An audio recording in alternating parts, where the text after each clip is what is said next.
So just a quick video on how to use NCBI and time tree to create a Newick tree that you can use for PAML. So if we go up here, we can add in the name of a taxon we might be interested. So let's take a couple fishes here. We've got cod, and actually what you'd want to put in is you need the names of these taxon to match the names of the sequences that we're going to be using in analysis. So just make sure that that's the case. So we'll add in a few species here.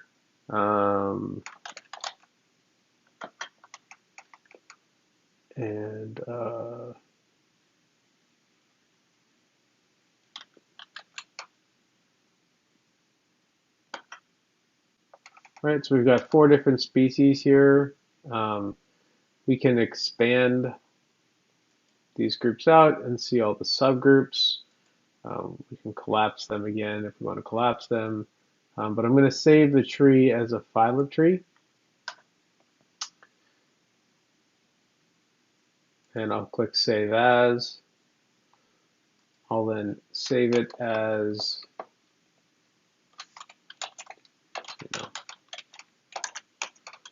species.phy. Save that file. If I launch Archaeopteryx, I can then read in my tree file.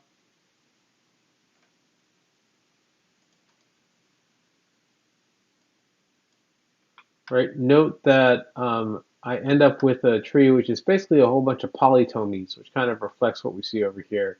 So it's not really showing the progression of their branching pattern.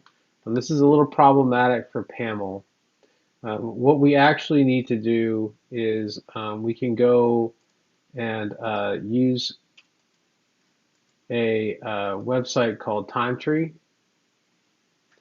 And in TimeTree, you can get basically your best estimates for what are the divergence times between taxonomic pairs.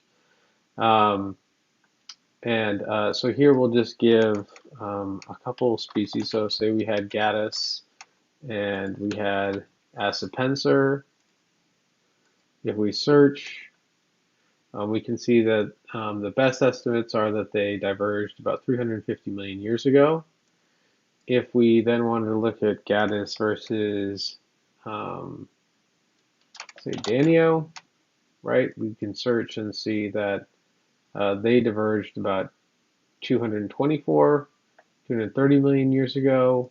And then we could look at Esox and see that these guys diverged about 200 million years ago from Gaddis. So if we had to think about the progression, it looks like Esox and Gaddis are the most closely related to each other, and then they're more closely related to Danio, and then most distant, those three are all related to Accipenser. So we can start to see how the tree should be structured. If you wanted to check too, you could also check here and say, okay, well, how far was Esox diverged from Danio? Again, it's approximately the same. So it does seem to indicate that we have a good idea now in terms of what's the branching pattern gonna look like. So so once we have that tree downloaded, we could then open it up in Forester. Notice that all the trees are listed to be basically connected to one polytomy. We can then cut the nodes that we want, little subtrees, confirm that cutting, and then we can paste it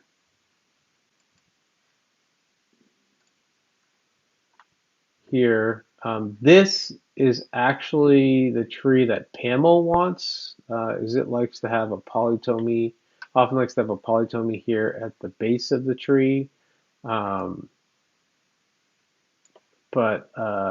the accurate version of that is actually going to look something more like this.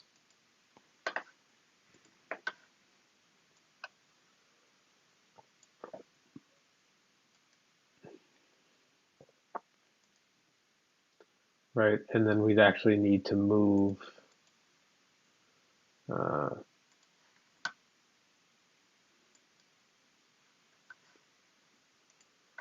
this one over and paste it over here.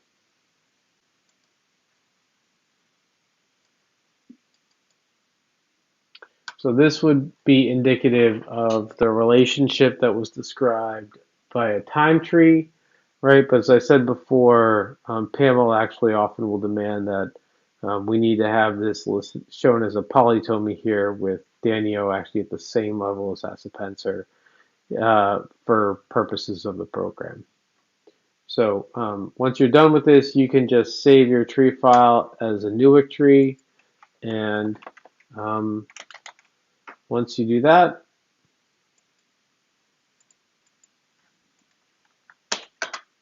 you'll see that it's in the normal parenthetically formatted Newick style, right, where you have groups of sequences that are sort of clustered together by parenthesis, and that will then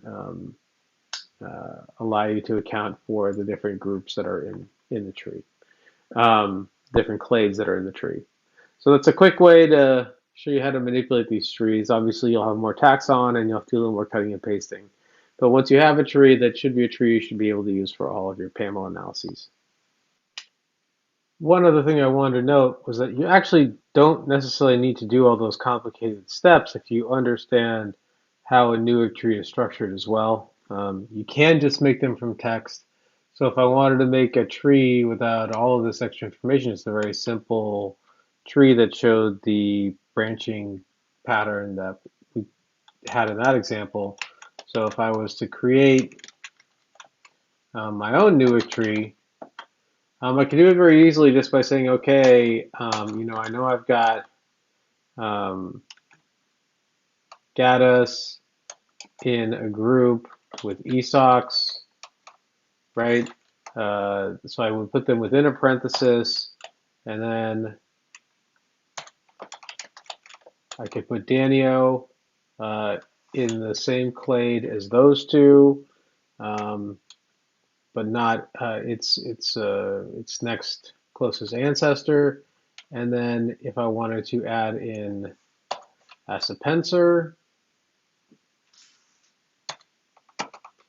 I could just add it in this way.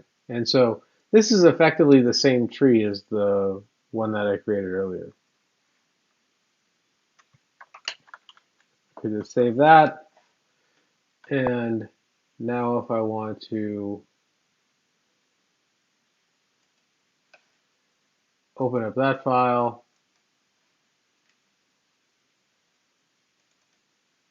notice I've got the same tree, right? So looks the same in a lot of ways. It's the simpler version, but it's really that branching pattern that I need. So you can just create them with text if you need to.